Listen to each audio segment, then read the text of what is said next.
नोटबंदी के बाद गरीबों के बीच जनाधार बढ़ाने में जुटे प्रधानमंत्री नरेंद्र मोदी 5 राज्यों के चुनाव के बाद इस दिशा में एक और बड़ा दांव खेलने वाले हैं।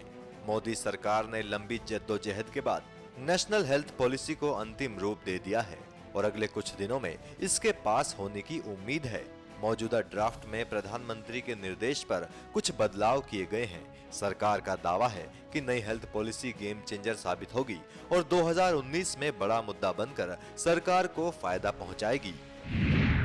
इस पॉलिसी का टारगेट ये है कि देश के 80% लोगों का इलाज पूरी तरह सरकारी अस्पताल में मुफ्त हो।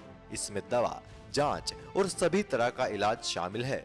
अभी मात्र 20% मरीजों का इलाज सरकारी अस्पताल में हो पाता है और 80% मरीजों को प्राइवेट अस्पतालों में महंगे इलाज की शरण में जाना पड़ता है।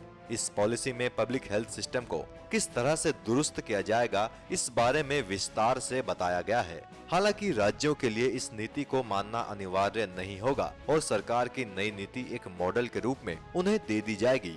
2002 के बाद पहली बार देश में हेल्थ पॉलिसी को नए सिरे से पेश किया जा रहा है। हालांकि मोदी सरकार के सामने इसे लागू करने की चुनौती है। अगर इसे लागू किया जाता है तो सरकार को कम से कम 2.5 लाख करोड़ सालाना अतिरिक्त खर्च करना होगा।